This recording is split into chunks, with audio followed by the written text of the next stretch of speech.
Hi, my name is Lindsay, and I'm the Children's Church Director for the Mile High Vineyard. I just wanted to bring you this little video to help walk you through the curriculum that we use for our 2-year-olds and or toddler room. A lot of times, people want to say, hey, what you do is just childcare, but I don't believe that. I believe that what we do in all of our classes has an eternal impact on the kids in terms of their relationship with Jesus.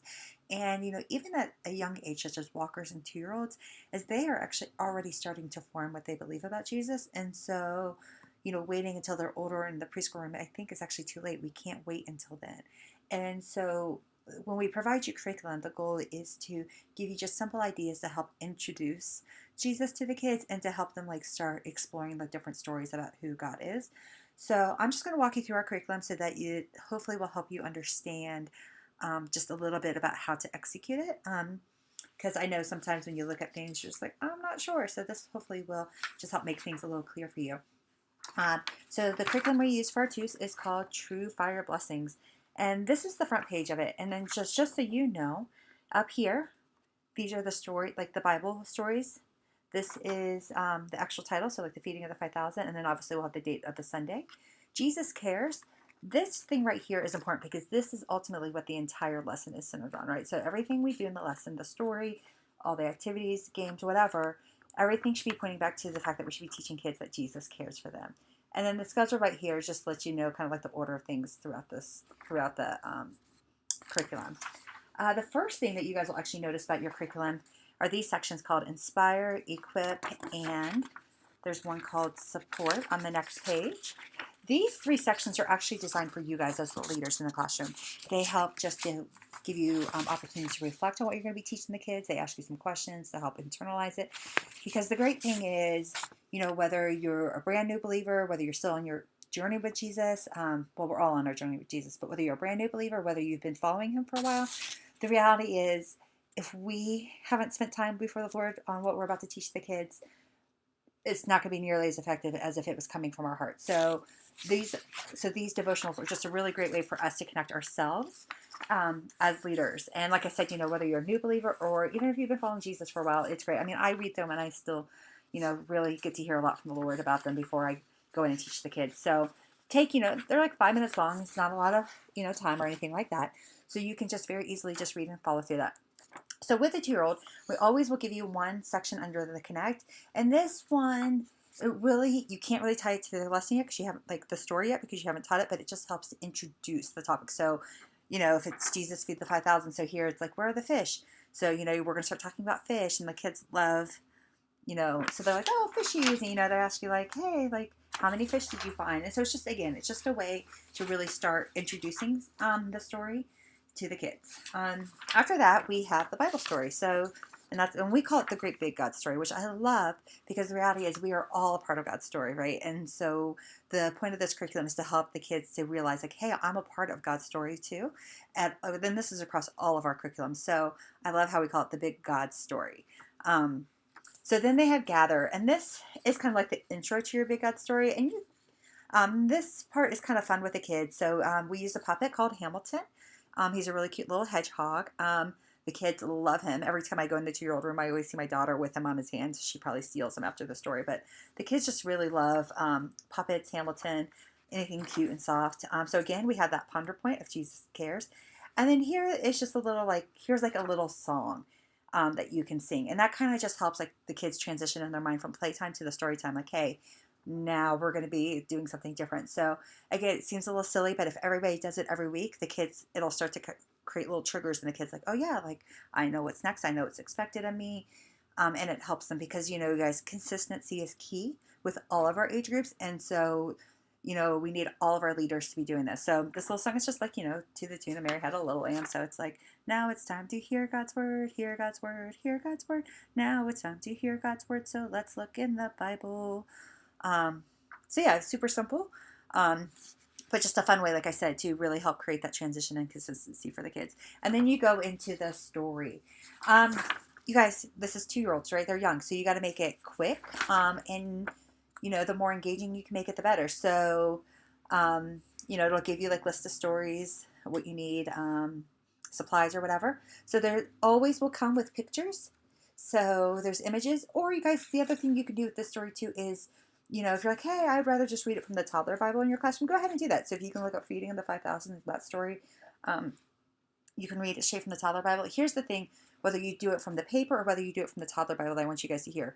Whatever you do, just make sure you're engaging the kids, right? And it's easy to just sit there and read them a story, and kids love stories.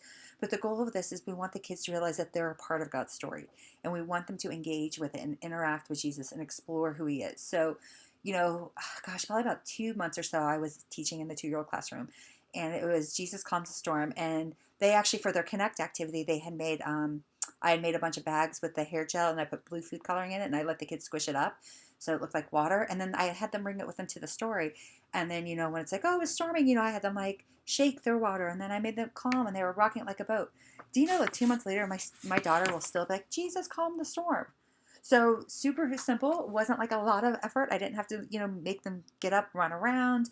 Um, even if that's what you do, that's great. But and it wasn't, it was just like simple. It was like a 1 minute thing, actually 30-second thing that just as I'm reading the story, it's like, hey, let's do this, follow along, engage with me in the story. And that just really helps to bring the kids into the story, to where it's going to stick a little bit better than if you just read them a story. And again, kids love stories. So it's great whether, like I said, whether you're reading it to them, you're showing them images, or, you're doing puppets.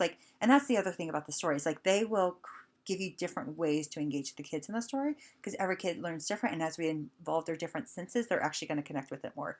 So don't be afraid to be like, hey guys, say this, or show me a sad face, or shake your water, or whatever, because the more we can engage in the stories, the more it's going to stick, and the more they're going to be able to connect with it. So after the story, we go into the response section, and these again are just some more activities, and this time we'll tie a little bit more into the story. It'll give you how did Jesus feed the people? So it's kind of like that, like, hey, did you read the story, did it not? Some of these activities, you can do as a large group, and some of these activities you may want to split up the kids in the classroom. So you may if there's 2 of you in the room, one of you grabs 2 or 3 kids and leave them at the table while somebody else plays with the kids or does another activity with the kids to keep them engaged as well during this time. So depending on what it is and your space and capacity, think about that based upon the morning. But yeah, so we'll always give you at least 1 or 2 just different activities to play with the kids. They love games. They love crafts. Kids at this age, they're so much fun. And then, so after those activities, we have a blessing. And all of our curriculum, all of our lessons have a blessing. And I love this section because the reality is it gives us a chance to really bless our kids and to really pray over them, and not just very intentionally pray over them. And so the great thing is they will give you what the blessing is. And I think there's just something very powerful about laying your hand on a child's head and just really praying God's power into them. So that is the blessing section. And, that can be done in a variety of ways. You can do it while they're, sitting for a snack, and you could do it all at the same time, or just as they're playing, you could just walk around real quick and put your hand on, somebody's head and say, the Lord is my shepherd, I lack nothing. May that always be a thing in your heart, whatever the blessing is. So, or you can have as part of the story time, have the kids sit there real quiet, say, okay guys, we're going to sit for one quiet, whatever. So get creative with it, but don't leave it out because it's so powerful. I know every time I do it, I feel impacted, and I'm supposed to be imparting it on the kids, but I feel like God's interacting with me too in those moments. So that is the blessing. And then last but not least, every lesson comes with what we call a parent take home. And I don't know what happened to, I thought I had one. So the one for this classroom is actually a monthly based one. So it has the 4 stories. Make sure you guys are giving them to the parents and let the parents know, hey, here's what we're learning this month with the kids. Because one of the big things about this lesson is we want the parents to pre-teach it. So the reality is that it'll give them a little song and here's the stories for the week. Here's a blessing that the parents, so again, there's that blessing component that the parents can use at home with their kids. And, don't assume that our parents know what it is or what to do with it. So as you're handing it out, let them know, hey, this is what we're learning this month. Take a look at the stories. There's a blessing you can pray for your kid. And also the other thing with the curriculum is we always try to put something in that the kids can take home, because we want them to be able to, it gives the parent something tangible and the kid to see, first of all, as a conversation starter, and then second of all, just as a reminder. It's oh yeah, that part, that was a part of that. Kids, even at this age, have great memories. I don't know. So don't sit here and think, oh, they're not going to remember it in a week. Yeah, they actually might if they really connected with it. So it's always great to have something for the kids to take home. And then there's always a coloring sheet that we give you guys that if you want to do it in the class you can, or if you don't get to it, again, hand it out with the parents. Don't just leave it in the classroom because it ends up just getting thrown away. Send it home with the parents. That's something that they can do throughout the week with their kid and to help reinforce what they learned on Sunday as well. So thank you so much for watching this. And if you have any questions, reach out to your coordinator and they can pass feedback on to me. But I can't wait to hear the great stories that you guys have about God interacting with our kids while you use this curriculum.